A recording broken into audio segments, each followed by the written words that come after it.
dengan surah Al-Fatihah, surah Fatihah, surah Al-Baqarah, juzuk yang pertama. Okey, dalam perkongsian kita lepas, kita telah bicarakan tentang sikap kaum Yahudi terhadap malaikat, Sayyidina Jibril AS dan para rasul, yang mana mereka ini sangat tidak mempercayai Jibril AS dan juga rasul-rasul yang dilantik selain daripada kaum Bani Israel. Pada malam ini kita akan menceritakan tentang berkaitan penceritaan mengenai asal usul sihir, perbezaan antara mukjizat para nabi dan sihir. Yang ini kita boleh lihat pada surah Al-Baqarah ayat yang ke-102, yang ke-102 pada ayat yang menceritakan tentang apa nama tu? Wattaba'u ma tatlu syayatin ala mulki Sulaiman. Dalam ayat ini Allah Taala telah mengatakan kepada kita tentang perihal sihir, yang mana orang-orang apa nama tu, orang-orang Yahudi ini, mereka itu menjadi golongan yang samar dalam hal keagamaan. Pada mereka itu Nabi Sulaiman AS ada mengamalkan sihir. Pada mereka Nabi Sulaiman AS itu ada mengamalkan sihir. Mereka keliru kerana mereka telah mendapat maklumat salah tentang Nabi Allah Sulaiman AS. Dan sebab itulah mereka tidak boleh menerima Al-Quran dan Islam kerana berlawanan dengan fahaman mereka. Kesamaran ini timbul kerana mereka telah mengambil maklumat daripada kitab tulisan manusia yang salah. Mereka sangka Nabi Allah Sulaiman mengajar sihir dan baginda boleh memerintah kerajaan baginda kerana kononnya ada cincin keramat. Ini adalah cerita rekaan sahaja, tapi mereka telah mempercayainya. Oleh sebab itulah Allah Ta'ala menurunkan ayat ini untuk menjelaskan kesamaran mereka itu.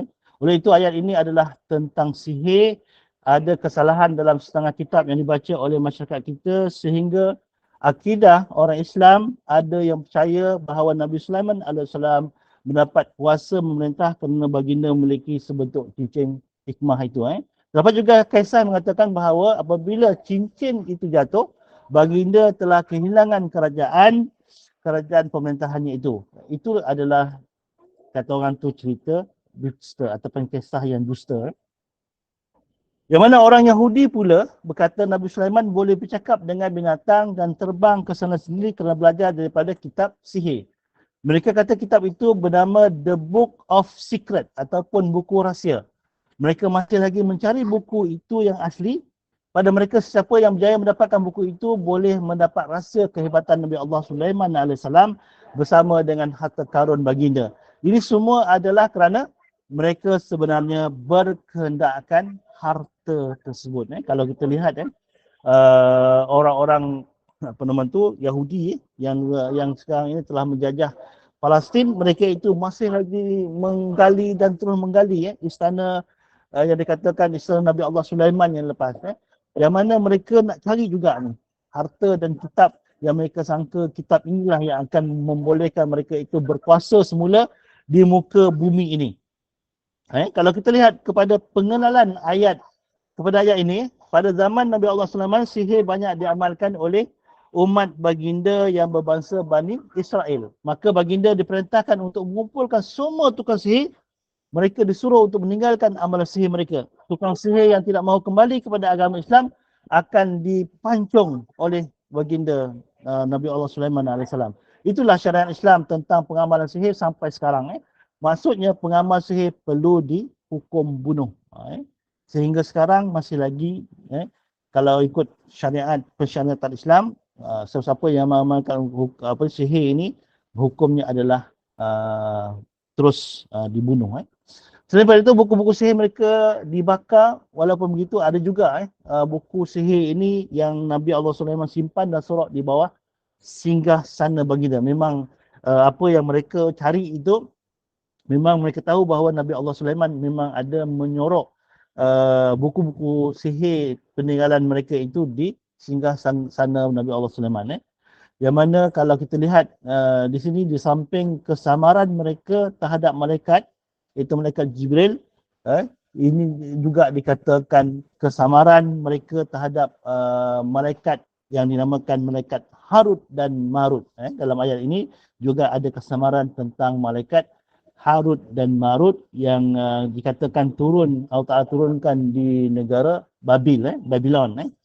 Okay, dalam ayat ini Allah Ta'ala sebut kepada kita, A'udzubillahi minasyaitonirrajim, واتبعوا ما تتلو الشياطين على ملك سليمان وما كفر سليمان ولكن الشياطين كفروا يعلمون الناس السحر وما أنزل على الملكين ببابل هاروت وماروت وما يعلمان من أحد حتى يقولا إنما نحن فتنة فلا تكفر ويتعلمون منهما ما يفرقون به بين المرء وزوجه وما هم بضارين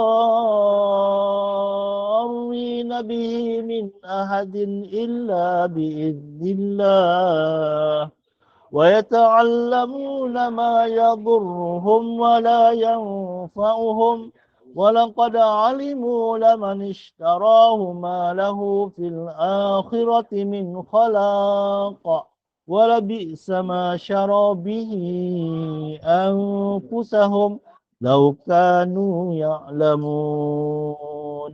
Sadaqallahul azim. Dalam ayat ini Allah Ta'ala telah menjelaskan kepada kita wattaba'u ma tatlu syayatinu ala mulki Sulaiman. Mereka orang-orang Yahudi ini membelakang kitab Allah dan mengikut ajaran sihir yang dibacakan oleh puak-puak syaitan dalam masa pemerintahan Nabi Allah Sulaiman. Wa ma kafara Sulaiman walakinna syayatina kafaru. Padahal Nabi Sulaiman itu tidak mengamalkan sihir yang menyebabkan kekufurannya itu. Akan tetapi puak-puak syaitan itulah yang kafir, yakni dengan amalan sihirnya. Yu'allimuna an-nasa sihr. Kemudian mereka itulah yang mengajar manusia ilmu sihir. Dan apa yang turunkan kepada kedua malaikat. Wa ma unzila 'alal malakaini bi Babila Harut wa Marut, iaitu malaikat Harut dan Marut di negeri Babil, yakni Babylon, sedang mereka berdua tidak mengajar seorang pun melainkan setelah mereka menasihati dengan berkata, wa ma yu'allimani min ahadin hatta yaqula innama nahnu fitnah, dengan berkata kami inilah yang menurunkan fitnah. Maksudnya mereka itu ingin membezakan kepada orang-orang Yahudi ataupun orang-orang Bani Israel ini di antara sihir dan juga mukjizat. Nanti kita jelaskan tentang ayat ini. Fala takfur, maka janganlah kamu kufur. Janganlah kamu kufur. Maksudnya, sesungguhnya kami ini hanyalah cobaan untuk menguji imanmu, oleh itu janganlah engkau menjadi kafir dengan mempelajari ilmu sihir ini. Dalam pada itu ada juga orang-orang yang mempelajari dari mereka berdua ilmu sihir yang boleh menceraikan antara seorang suami dengan isterinya. Padahal mereka tidak akan dapat sama sekali memberi mudarat ataupun membahayakan dengan sihir itu seseorang pun melainkan dengan izin Allah. Dan sebenarnya mereka mempelajari perkara yang hanya membahayakan mereka dan tidak memberi manfaat kepada mereka. Dan demi sesungguhnya mereka kaum Yahudi itu telah pun mengetahui bahawa sesiapa yang memilih ilmu sihir itu tidaklah lagi mendapat bahagian yang baik di akhirat. Demi sesungguhnya amat buruklah apa yang mereka pilih untuk diri mereka kalaulah mereka mengetahui. Itu terjemahan ayat 102 surah Al-Baqarah.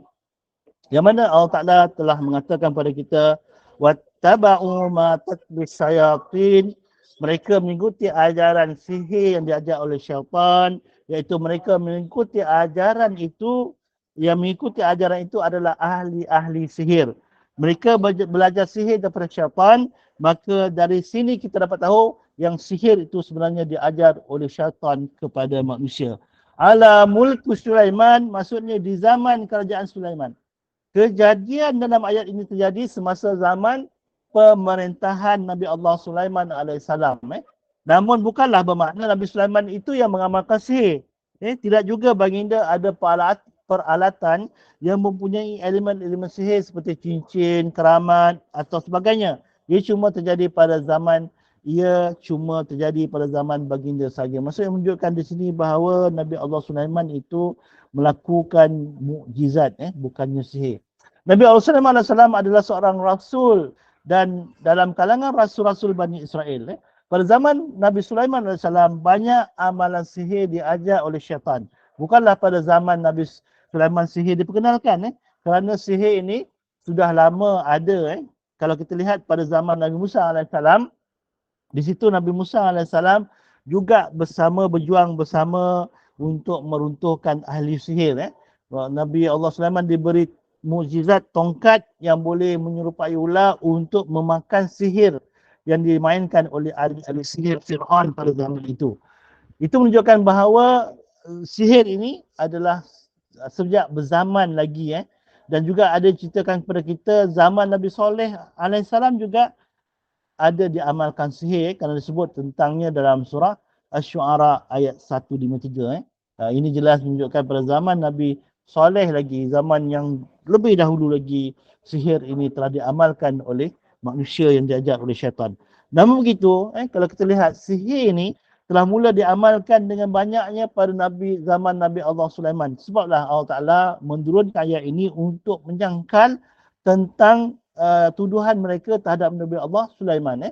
Pada zaman itu puak-puak Yahudi banyak yang memuja syaitan, dan apabila lama sangat memuja syaitan sehingga mereka boleh bercakap dan melihat jin, maka daripada jin dan syaitan itulah mereka dapat mempelajari ilmu sihir. Maka Nabi Allah Sulaiman ini menangkap pengamal sihir dan merampas kitab-kitab sihir mereka.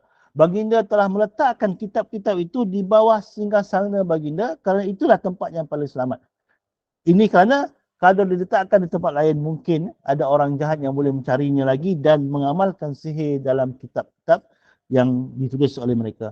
Allah SWT memang telah memberi kelebihan kepada baginda Nabi Allah Sulaiman ini, di mana makhluk jin tidak boleh mendekati baginda untuk mengkhianatinya. Maka selepas baginda melakukan tindakan itu, manusia kembali kepada ajaran tauhid dan amalan sihir telah berhenti. Cuma selepas kewafatan baginda, sihir telah diamalkan kembali. Maksudnya Nabi Allah Sulaiman dapat menghapuskan sihir pada zamannya, tetapi selepas kewafatan dia, Nabi Allah Sulaiman ini, sihir itu kembali hidup. Di dalam ayat ini Allah SWT membersihkan nama Nabi Allah Sulaiman. Ini adalah kerana baginda telah dirosakkan oleh golongan-golongan yang jahil. Ini termasuklah golongan Yahudi yang berdebat dengan Rasulullah SAW. Ini adalah kerana syaitan telah menipu dengan mengatakan Nabi Allah Sulaiman telah mengamalkan sihir, dan kerana itulah baginda dapat mengawal manusia, jin dan binatang, dapat mengenderai ataupun angin itu menjadi kenderaan baginda dan sebagainya. Maka Allah Ta'ala telah membersihkan nama baginda dalam ayat ini. Syaitan menipu dengan memberitahu kepada manusia untuk mencari kitab-kitab sihir yang ada di istana Nabi Allah Sulaiman di bawah singgasananya.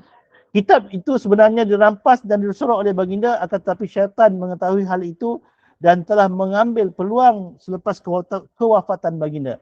Syaitan suruh manusia mencari kitab-kitab itu. Setelah jumpai, maka syaitan menuduh yang itulah ilmu sihir yang digunakan oleh Nabi Sulaiman untuk berkuasa. Itulah sebab disebutkan dalam ayat ini, wa ma kafara Sulaiman, dan tidaklah Nabi Sulaiman itu kufur. Maksudnya Allah Taala menegaskan dalam ayat ini bahawa Nabi Allah Sulaiman itu tidak pernah kufur dan baginda tidak pernah mengamalkan sihir. Lihatlah bagaimana kita kaitkan, Allah Ta'ala kaitkan kufur itu dengan sihir. Maksudnya kalau kita lihat dalam ayat yang lain, Allah Ta'ala menunjukkan kepada kita di antara, nanti kita akan jelaskan apa yang diperkatakan oleh ulama tentang sihir dan kufur itu, yang mana selepas mensyirikkan Allah Ta'ala, sihir itu di antara kufur yang sangat besar dosanya. Sihir itu adalah di antara kufur yang sangat besar dosanya di sisi Allah Ta'ala. Maka kenalah sedar yang mengamalkan sihir memang menjadi pengamalnya kufur. Dalam Islam, siapa yang ditangkap mengamalkan sihir akan dihukum pancung. tidak dimandikan dan tidak dikuburkan di tanah perkuburan Islam. Itu kalau ikut syariat betul-betul itulah hukum bagi pengamal sihir. Mereka itu dihukum pancung. Kemudian tidak dimandikan. Kemudian yang ketiga tidak dikuburkan di tanah perkuburan Islam. Tak tahulah mereka itu dikuburkan di tanah perkuburan agama yang lain. Kita kenalah faham yang kuasa yang ada pada Nabi Allah Sulaiman alaihissalam itu adalah pemberian Allah Taala. Antaranya adalah kuasa angin yang diberikan kepada Nabi Allah kepada Nabi Allah Sulaiman, dengannya Nabi Allah Sulaiman dapat bergerak ke sana dan ke sini. Ini semua adalah mukjizat-mukjizat yang diberikan kepada Nabi Allah Sulaiman. Bukannya baginda dapat kelebihan itu kerana baginda tahu tentang ilmu sihir. Walakinna syayatina kafaru, akan tetapi syaitan-syaitanlah yang kufur. Yang kufur sebenarnya adalah syaitan kerana mereka yang mengajar sihir itu. Setelah Nabi Allah Sulaiman wafat, syaitan yang mengajar sihir kepada manusia itu masih hidup kerana umur mereka itu panjang. Waktu itu manusia pun sudah jauh daripada ilmu agama. Maksudnya jin ini telah mengambil kesempatan daripada kejahilan manusia ini dengan membuat cerita yang Nabi Allah Sulaiman sebenarnya telah memerintah dengan menggunakan sihir. Oleh kerana itulah oleh kerana tidak mahukan manusia lain tahu, Nabi Allah Sulaiman telah menyembunyikan kitab-kitab sihir ini di bawah kursi baginda. Syaitan telah membisik kepada manusia supaya menggali di bawah tempat kursi Nabi Allah Sulaiman, dan memang mereka menjumpai kitab-kitab tersebut. Selepas mereka menjumpai, mereka telah mengamalkan sihir, maka manusia telah mula kembali mengamalkan sihir. Yu'allimunan nasa sihr. Mereka itu syaitan-syaitan telah mengajar manusia kepada sihir tersebut. Apabila manusia sudah tidak beriman dengan kalam Allah Ta'ala, dengan ilmu wahyu, dan meninggalkan tauhid, syaitan akan memberi mereka alternatif. Itulah amalan sesat seperti sihir. Apabila mereka sudah tidak percaya kepada Allah Ta'ala, sudah buang kitab kalam Allah Ta'ala, maka syaitan telah menggoda mereka untuk percaya kepada benda-benda karut seperti tangkal, seperti azimat dan sebagainya. Inilah yang terjadi apabila mereka telah meninggalkan kitab Taurat. Seperti kita telah belajar dalam ayat sebelum ini, mereka telah membuang kitab Taurat ke belakang mereka seperti mereka tidak kenal langsung kitab ini. Begitulah juga dengan kita, apabila masyarakat kita tidak menghiraukan lagi Al-Quran, maka syaitan dapat memasukkan ajaran sihir ke dalam masyarakat kita. Begitu banyak yang mengamalkan sihir sebenarnya. Kalau kita lihat ni, dalam negara kita juga ada pengamal-pengamal sihir yang kita lihat kalau macam ajaran-ajaran sesat yang mana tentang ayah pin. Ayah pin, mereka orang kata ayah pin ni begitu kagum dengan ayah pin kerana ada karamah katanya. Ini dia katakan sihir. Itu yang kita takut. Bila mereka ini tidak mengindahkan Al-Quran, mereka tak belajar isi kandungan Quran, tak tadabbur Quran, dan kerana itu mereka jahil tentang agama, maka mereka telah meninggalkan ajaran tauhid. Mereka jahil dalam hal agama sampaikan mereka mudah ditipu oleh syaitan dan guru-guru karut dan sesat itu. Inilah orang-orang yang mengatakan telah pun belajar dan mengajar ilmu sihir dan memberdaya manusia tentang sihir ni. Kalau kita lihat apakah makna sihir ni? Kalau kita lihat apakah makna sihir ni? Kalau kita lihat perkataan dasarnya adalah sahara. Sahara ini bermaksud menipu. Sahara ini maksud menipu. Daripadanya juga sahur. Sahur juga daripada sahara, waktu pagi, awal pagi, ataupun menarik perhatian, penipuan, itu di antara maksud sahara. Kalimah sahur pun diambil dari kata dasar ini kerana ia waktu makan sebelum subuh, iaitu masa yang gelap dan penglihatan tidak jelas. Maka sihir adalah sesuatu yang penyebabnya tidak jelas. Oleh kerana sihir tidak mahu siapa yang hantar, oleh kerana sihir tak tahu siapa yang hantar, bagaimana ia dihantar, apa yang digunakan. Tahu-tahu orang yang kena sihir itu dah kena sihir. Itulah dari segi istilahnya. Ibnu Qudamah berkata sihir ialah ikatan jampi dan perkataan yang diucapkan atau ditulis atau dibuat sesuatu yang mendatangkan kesan dan akibat buruk terhadap tubuh orang yang disihir atau terdapat terhadap hati ataupun terhadap hati dan akal tanpa menyentuhnya secara langsung. Itu kata Imam Qudamah. Kemudian penyebab dan cara sihir dijadikan pun banyak dan kita tak tahu cara keseluruhannya. Ada yang tadi kadang menggunakan jin, menggunakan barang atau bahan tertentu, kalimah-kalimah yang disebut seperti jampi, kekuatan akal pelakunya dan entah apa lagi cara mereka itu menghantar sihir ini. Yang banyak digunakan adalah dengan pertolongan daripada jin dan syaitan, iaitu bermula dengan berkawan dengan jin supaya mereka membantu dalam menjalankan sihir itu. Dan cara untuk berkawan dengan mereka itu melibatkan perkara kufur, memuja-muja jin, menyebut lafaz-lafaz kufur dan syirik, menyembah bintang, pokok dan sebagainya, menggunakan darah orang yang dibunuh hidup, yang dibunuh kemudian hidup dengan cara yang kotor. Itu pengamal-pengamal sihir yang tidak membersihkan diri. Ini adalah antara perkara yang menarik kehadiran jin dalam hidup. Dan apabila jin sudah rapat, maka bolehlah digunakan untuk menjalankan sihir. Kalau kita lihat, kalau sihir ini ada juga dikaitkan dengan silap mata. Silap mata itu menyilap mata orang, seperti disebutkan dalam surah Al-A'raf, saharu a'yunan nas, itu mereka menyilap mata orang ramai. Dan juga surah Taha disebutkan yukhayyalu ilaihi min sihrihim. Yang itu terbayang-bayang kepadanya Nabi Musa daripada sihir mereka. Daripada dua ayat ini, kita dapat tahu yang sihir itu menipu mata manusia sehinggalah menampakkan benda yang sebenarnya tidak ada. Itu sebab Nabi Musa AS dengan mujizat yang diberikan oleh Allah Ta'ala, terus ular tongkat Nabi Musa itu memakan sihir-sihir tersebut. Mereka nampak hanya tali saja yang bergerak, sebenarnya bukannya ular, tapi pada fizikal orang ramai melihatnya betul-betul ular. Itulah kata orang tu sihir telah mengaburi mata manusia yang lain. Kalau kita lihat daripada apa yang disebutkan, ada sandaran dalam kitab Muwatta Imam Malik yang disebutkan oleh Ka'ab bin Ahbar, yang berkata jikalau dia tidak mengamalkan doa tertentu, sudah tentu puak Yahudi akan menukarkannya menjadi keldai. Itu sekali sihir ini sampai macam tu sekali. Kalau kita tengok contoh-contohnya, adakah sihir itu boleh menjadikan orang binatang atau batu, di mana ulama memang khilaf tentang hal ini. Ada yang kata tidak mungkin, ada pula yang kata ini masih boleh terjadi. Jika Al-Quran menyebut tentang sihir dalam bentuk silap mata, tidaklah bermakna itu sahaja yang ada dalam dunia sihir. Sebagaimana yang disebutkan oleh Ka'ab bin Al-Ahbar, yang mana kalaulah Ka'ab ini tak mengamalkan ayat-ayat ataupun doa tertentu, tentulah puak Yahudi akan menukarkannya menjadi keldai. Sihir adalah termasuk dalam perkara huwarakul adah, ataupun perkara yang mencari adat. Kejadian yang mengubah adat ini ada 4 jenis. Kalau kita lihat, kejadian yang mengubah adat, yang pertama adalah mukjizat, iaitu kejadian luar biasa daripada orang yang telah dilantik oleh Allah Ta'ala menjadi Nabi Allah ataupun Rasulullah.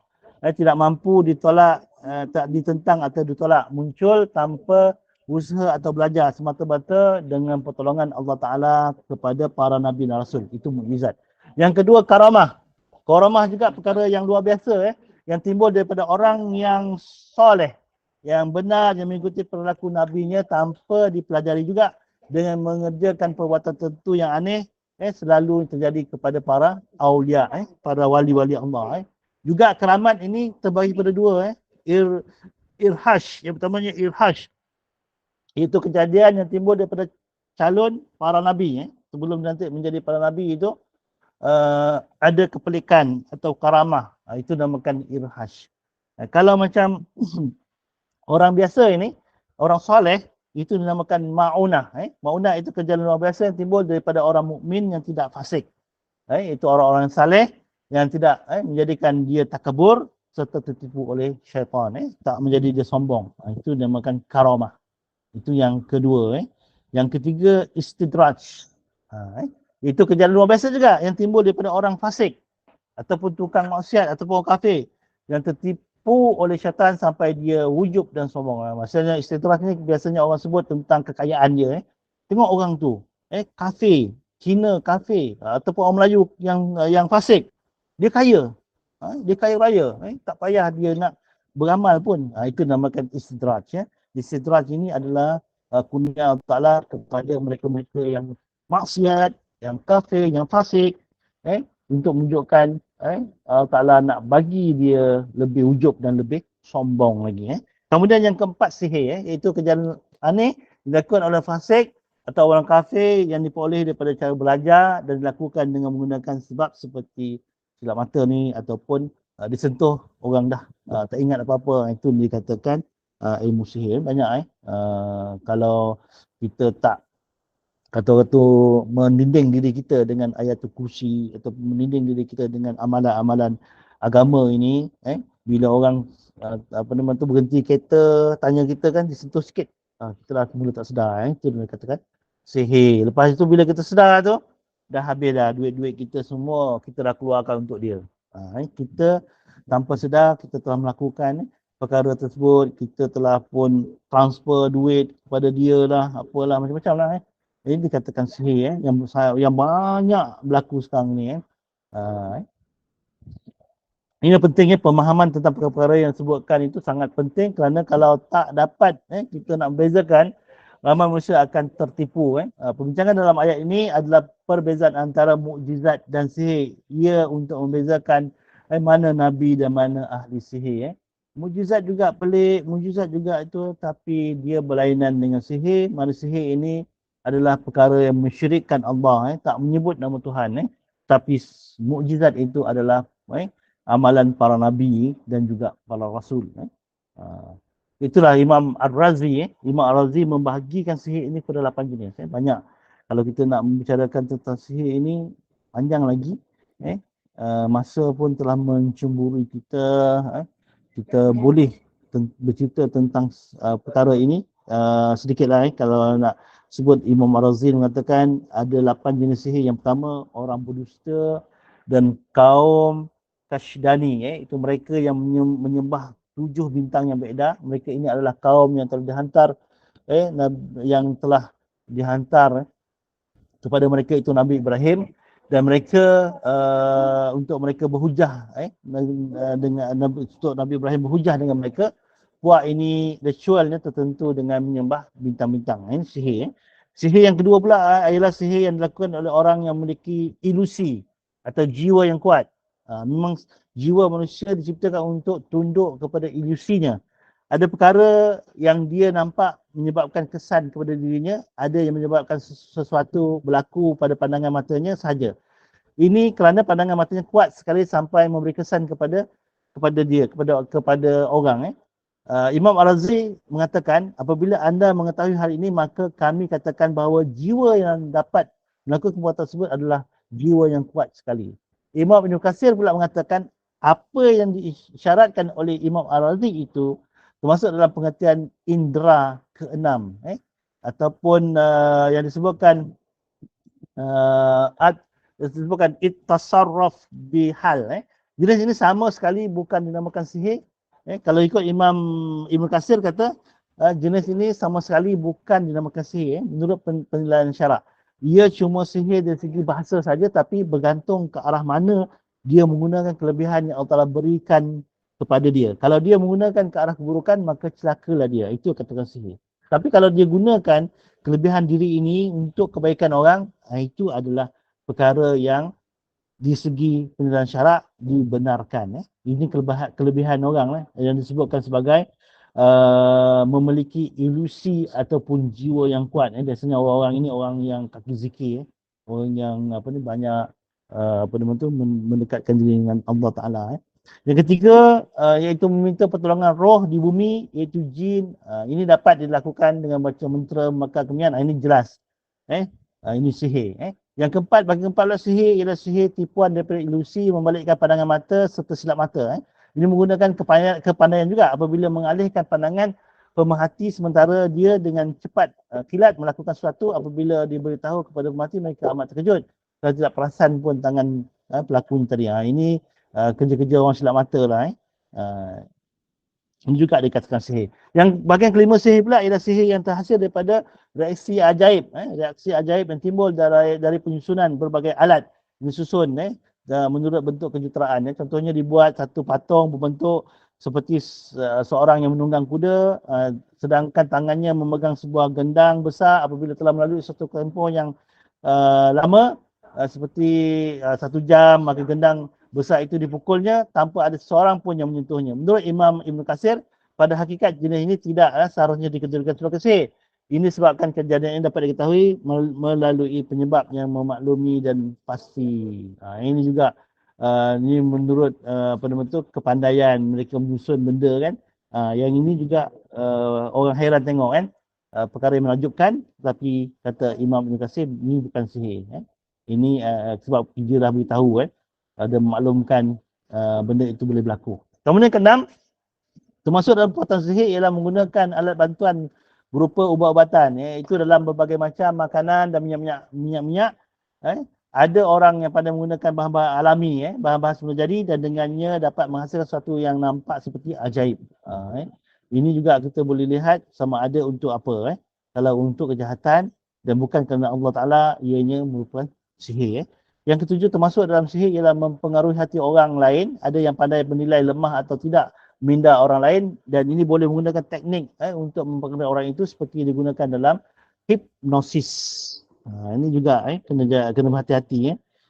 Takut dia dalam kategori sihir. Hipnosis ini selalu kita juga jumpa orang-orang terutama sekali kalau kita lihat orang-orang Indonesia banyak juga melakukan hipnosis ni. Yang ke-8 termasuk dalam kategori sihir ialah melakukan namimah ataupun adu domba dengan menggunakan cara yang mudah lagi lembut, tidak kelihatan. Ini kerana orang yang melakukan hal itu pandai bercakap dan memanipulasi orang lain, sampaikan dua pihak boleh bertelagah kerana pandainya dia berkata-kata dalam menabur adu domba ini. Demikianlah Imam Razi kata ini juga termasuk sihir. Macam mana kategorinya, wallahu alam. Mereka ini, manusia ini lah ada yang pandai berkata-kata sebagaimana hadis Nabi SAW yang maksudnya daripada Abdullah bin Umar radhiyallahu an, bahawa dua orang penduduk Masyrik datang kepadanya, lalu keduanya berkhutbah sehingga orang-orang takjub dengan penjelasannya. Lantas Nabi SAW sabda, sungguhnya dalam penjelasan yang dibayan mereka itu mengandungi sihir, dan sesungguhnya sebahagian dari penjelasan orang itu mengandungi sihir, kata Nabi SAW. Ini dikatakan orang yang boleh mempengaruhi orang dengan tutur katanya, dengan memanipulasi fakta dan sebagainya. Mereka boleh menjadikan itu benar. Betul. Yang ini biasanya kalau orang yang hebat ni siapa? Orang hebat macam ni sebab orang-orang yang berpolitik lah. Orang berpolitik ni dia memang boleh memanipulasikan tutur katanya untuk mempengaruhi orang. Okey, untuk itu yang dapat kita kongsikan pada malam ini. Kalau nak kita sambungkan lagi, nanti Ustaz akan lihat balik tentang perkara ini, sebab terjemahan ataupun perkara yang boleh kita tadabbur daripada ayat 102 surah Al-Baqarah ini begitu panjang tentang penjelasannya, yang untuk menafikan Nabi Allah Sulaiman itu bukannya pengamal sihir, malahan baginda adalah Nabi dan Rasul yang diberi oleh Allah Ta'ala mukjizat. Wallahu a'lam bishawab.